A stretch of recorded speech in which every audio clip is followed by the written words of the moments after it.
What's up, beautiful people, and welcome back to the channel. Before we get into this, please make sure you subscribe.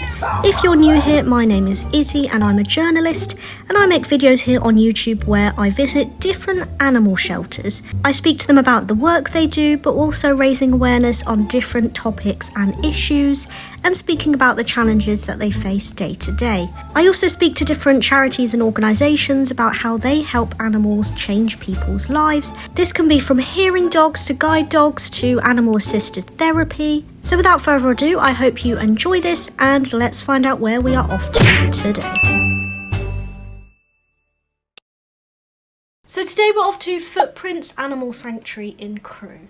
Now they provide care for up to 190 farm animals. Over the past year, they've rescued 278 animals, and they found homes for 177 of those. Now, Footprints have a little bit of a USP. They were started by a group of vegans, and veganism is a big part of the sanctuary's ethos, so I really wanted to speak to them about that today, about whether veganism is becoming more popular. Because a recent study found that the number of vegans in the UK increased by 1.1 million between 2023 and 2024. And the UK supermarket Tesco reported a rising volume in demand for plant-based food after a slight dip in sales last year. So is plant-based food becoming more popular? Is veganism becoming more popular as a whole? But I didn't want to just find out that, I wanted to find out why. What are the benefits of veganism? I am not vegan myself. I have eaten meat and dairy all my life. But with me doing these sorts of videos and speaking to people about animal welfare, it's definitely something I want to educate myself on. I think that's really, really important, as it seems like a lot more people in the UK are doing it now, going plant-based. So I want to know why. What are the benefits? But I just want to clarify, this isn't going to be a sort of preaching video of go vegan, because it's up to people what they want to do. This is just more for the people that are a little bit interested in the benefits of it, if they are considering it, and want to know more about Footprints as a whole. So without further ado, let's head to Crewe and speak to Footprints.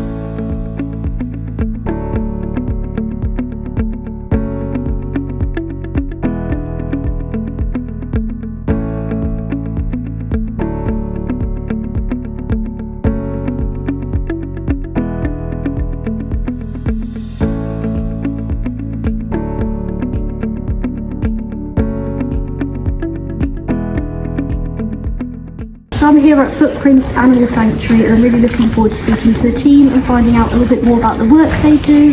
I've made a few friends here already. They've got chickens, they've got goats, and they've got pigs. So yeah, I'm really excited to find out a little bit more and meet some more of the animals.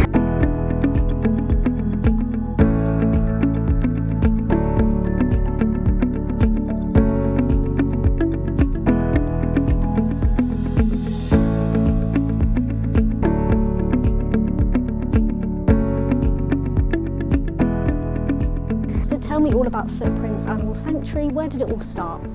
So it was originally set up there was a group of 5 people who were all vegan themselves, and some had had experience of volunteering at other sanctuaries previously and decided to come together to open their own sanctuary, really focusing on farm animals, as they're the most animals who suffer neglect and abuse and always struggling, to find homes. And fundamentally, a lot of the times the only answer for them is to be sent to slaughter if they're not needed or required anymore. So having a rescue like this means we can take them in, we can rehabilitate them, we can find them new homes where possible, and give them a home. And what is the main thing you stand here for at Footprints? So our main kind of tagline or our philosophy is really to provide a future free from fear. That's what we say.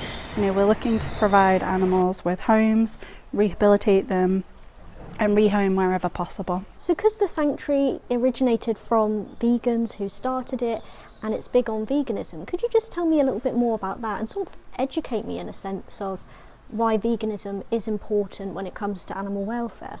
Yeah, there's a few components to the veganism aspect to it. We don't expect anyone to be vegan who wants to volunteer here. We're an open door policy, we're welcome to everybody, but we do see it as a bit of education and a bit of different way of thinking.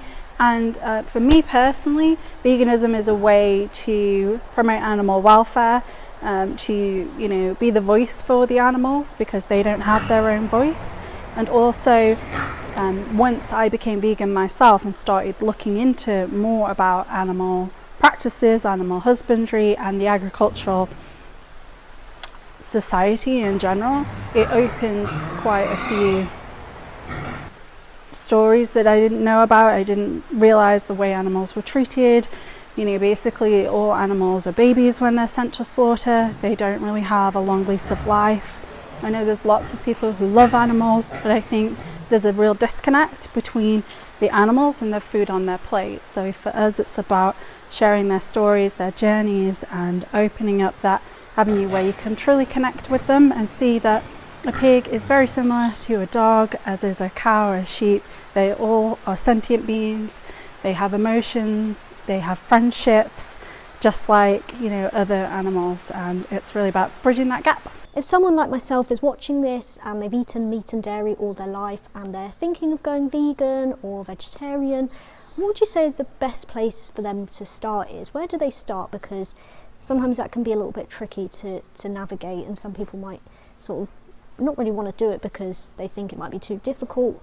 What's the best place to start? Yeah, it's really hard. I mean, it is a journey, and I think it does take a lot of research to understand what you can have, what you cannot. There are many groups out there that can support and help you. One that is run on Facebook, it's called Challenge 22, and that's a really good source of information and support network.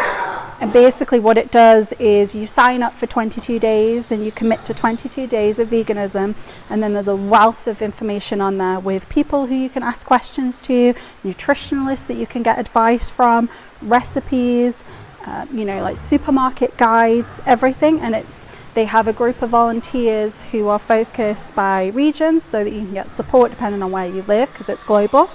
And I think that's a really great place to start, because then you've got a massive support network right there that you can ask any question of and get the right advice back to make sure it's true and accurate as well. There are loads of different social networking groups that are available, whether you're on Instagram, Facebook, TikTok, Reddit, YouTube, whatever you want. And I think, fundamentally start simple. Just look at what you like to eat, veganizing some of your favorite recipes, figuring out, what your dietary preferences are. Everybody eats differently, and go from there.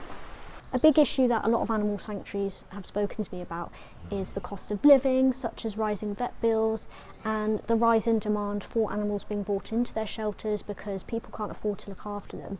How has that had an impact here? Definitely. I mean, we've expanded our animal count by probably over 50%. We've probably got about 300 animals in our care right now. We've increased our pig count by double. We've got over 40 pigs here now, and pigs are probably one of the most expensive to look after because they eat a lot of food. They love their food is expensive, and they have a little bit more veterinary care that's needed, and that can be expensive as well. So costs are definitely an issue. We've seen quite a few sanctuaries had to close because they've not been able to manage costs, so it's really important to make sure that you're being cost effective and that you're monitoring, and being sensible when it comes to who you can take and who you cannot. For new animals, it costs us probably just over £3,000 a month to run the sanctuary, and we're quite lucky with our arrangement, with our land and other things that we have. But yeah, it's just an ongoing challenge, I think, that is only going to keep getting worse as we go through time. And what are the hopes for the future here at Footprints? So we've focused probably in the last 12 months on expanding our enclosures in our areas, making sure that the animals have the right enrichment and they have access to both outdoor and indoor space throughout the entire year to give them the best possible lives. That's fundamentally our goal.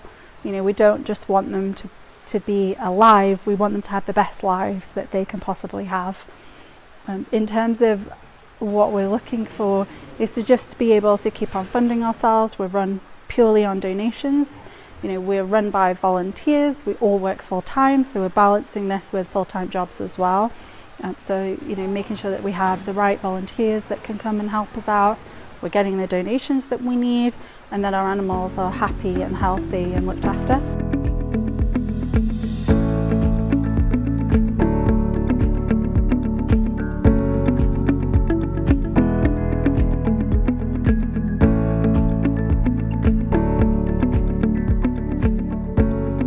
we got here?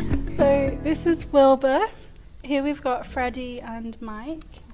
Wilbur is one of our first residents. He came to us about 4 or so years ago, and he was actually found wandering around an allotment in Sheffield.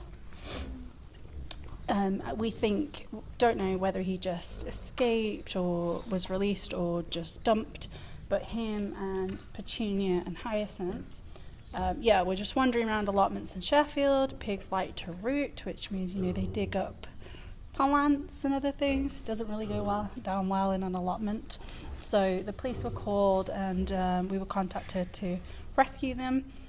Petunia and Hyacinth had 13 piglets between them, so we think he's the dad of their children, and you can actually see the 3 of them snuggled up at the back there. Aww. So Frida, Charlotte and Emily are still with us, so they just turned 5 in May. They were born here, and the rest we managed to get rehomed. So that's this guy's story. He absolutely loves belly rubs, and he will just lie here all day and let you rub his belly because it's lovely and soft. And he is such a snuggle puss. And you, buddy. So yeah, he's probably one of our oldest males in this group, but he gets on pretty well with the rest of them. Yeah. And he's really chill. He loves people and just likes to have his belly rubbed.